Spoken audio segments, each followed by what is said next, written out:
Hey everybody, how you doing? I'm Rusty Nelson and welcome. I am down here in the Villages, Florida, a 55 and over retirement community. And as you can see, it is raining outside now. Quite some time ago, when I moved in about 2 years ago, a friend of mine said, you know, we don't do rain very well down here. And I kind of understand why. So when it's pouring rain out, try to figure out what to do during that rainy time. And today, after 2 years of having my home down here, I am finally just starting to get a hold on managing all the crap that I brought down from Pennsylvania. Now, if I have one word of advice, all that stuff that you think you need to bring down here, don't bring it down here because you're probably gonna not need it. And that's why the closets are so small down here, is because we just don't have a lot of need for a bunch of clothes, and that's it. But anyway, today what I'm gonna do is I'm going to hang my bike up on the wall.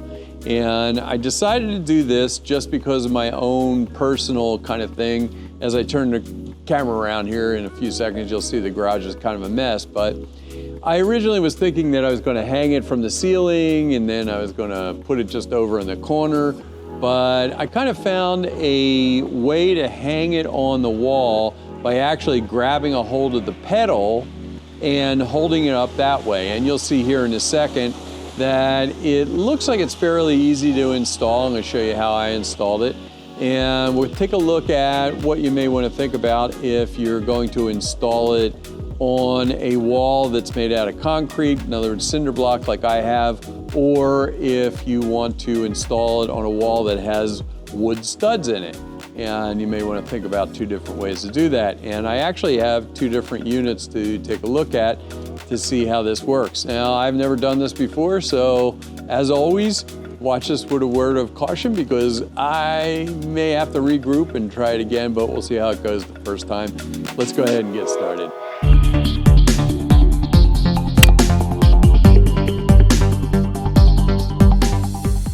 Let me show you really quick the two units that I bought. And this was the original one that I bought. And well, let me explain really quick how this works. This is one of the units that goes on the wall. And as you can see, these two little hooks right here kind of clip into the bike pedal and hold it up against the wall. So you mount this up here and it holds on to the pedal. And then both of the tires, you put this into the wall, and then both of the tires rest on those. Now actually it probably doesn't even need this because it will actually hang up there, but it bangs up against the wall and it just makes it a little bit easier. Now, here's the difference between these two units. This is the other unit and kind of has a cool little design, goes like that on the wall. And if you take a look at this first unit, this is the first one that I got, and I'll put the links to these down there. They're both good. This is, first of all, this is pretty heavy. It's pretty sturdy material.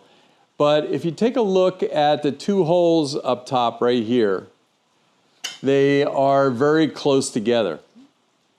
And when I bought this, I thought, oh, this is kind of cool. They're close together. But I realized that if I was going to mount it in here, that meant I would have to drill two of those holes really close together.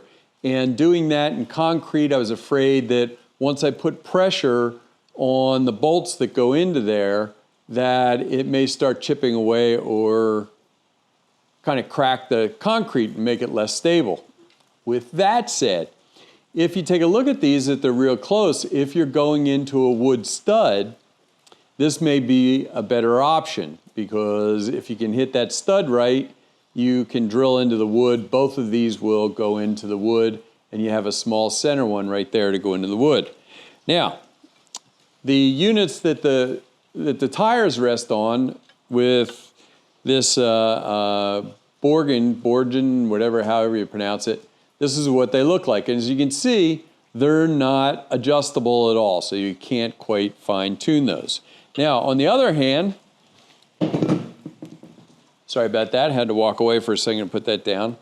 I decided to go with this.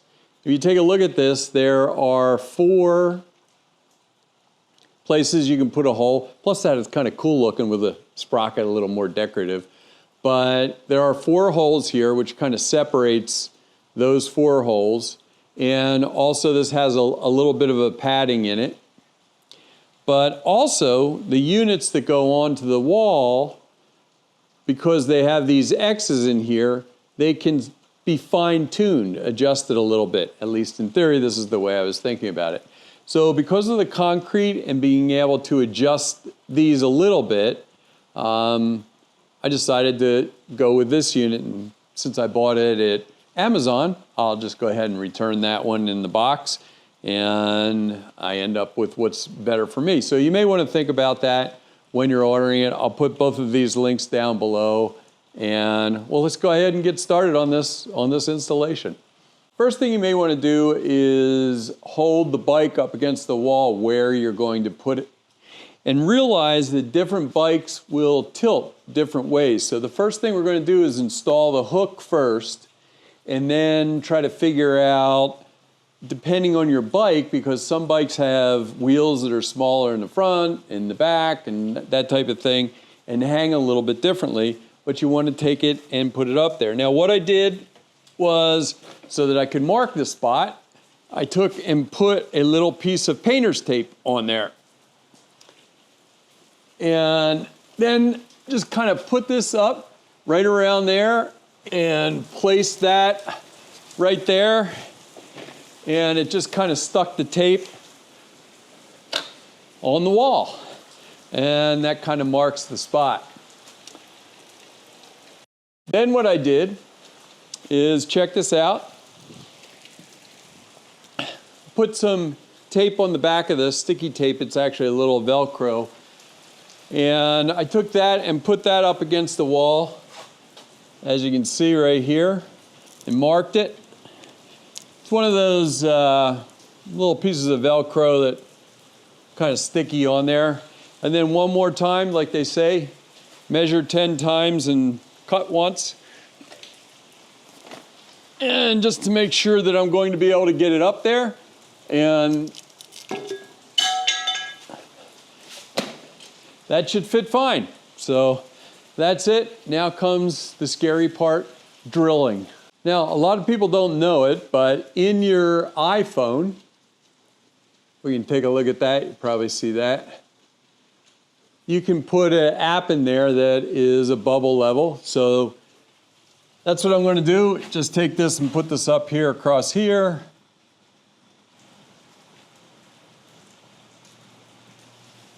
There we go. Then mark. If you're not familiar with it, these are the type of fasteners that come with this. And basically you put this into the concrete, and then this screw goes into there. And what it does is, when it goes in there, it expands it like that. And that's the way the hole's drilled. So that's what we're going to do. We're going to drill the holes, and then we're going to insert this, and that should be it. Let's get started. These drills right here are actually concrete drills, and I'll put a link down below for those, the exact ones I have. We're going to just start drilling. This is the scary part when you start drilling.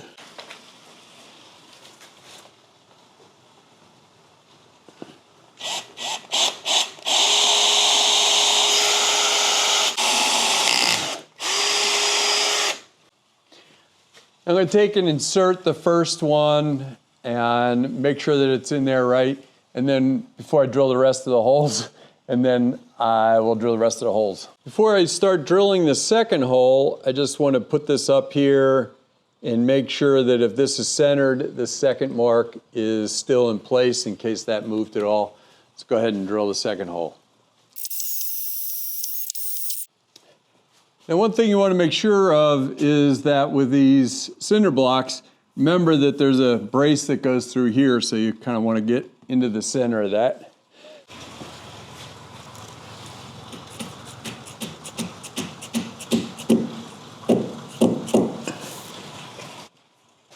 Checking one more time.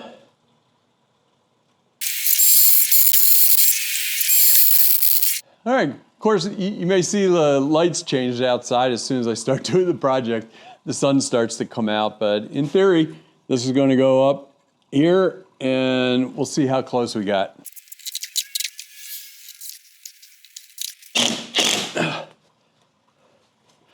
All right, it's in there. Now all we're going to do is we're going to test the bike up there, and we're going to install the lower plates.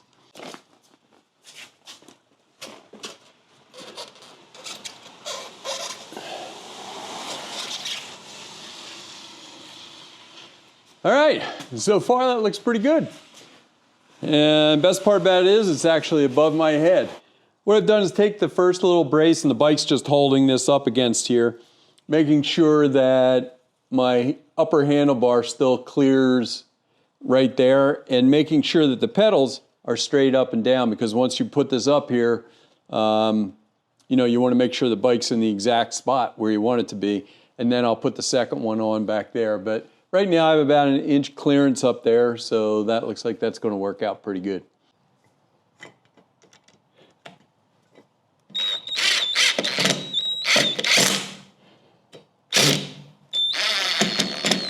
What I'm doing is just placing the second one under here, marking it off where it is.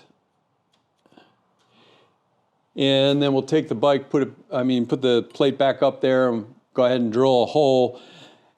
I'm actually making these so they're set down a little bit, because the front tire is deflated, so when I get a little air back into the tire, probably be off a little bit, but that's the part where it's nice to have it adjusting.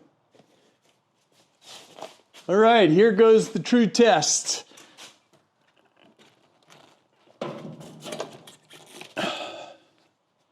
Not bad.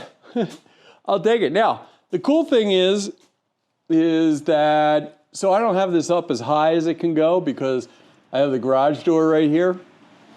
But you can also, with the way these are stacked, you can take and put another one of these right down here and fit your second bike in up against the wall, and you still have room down there. Anyway, this seems pretty sturdy. I think probably the next thing I'm going to do is just take and maybe put a little shelf right here so that I can put my bike helmet and a couple of bike supplies right there, and that'll stay neatly there. Anyway, that's the bike rack on the wall. Seemed to work pretty good. I would say if you were really doing it, less than a half an hour to put that together, and it would be out of the way, so to speak. Anyway, I should have some more tips like this as soon as I figure out where to put everything. And like I always say, I'll either see you back here on YouTube or I'll see you down in the villages. Have a wonderful day.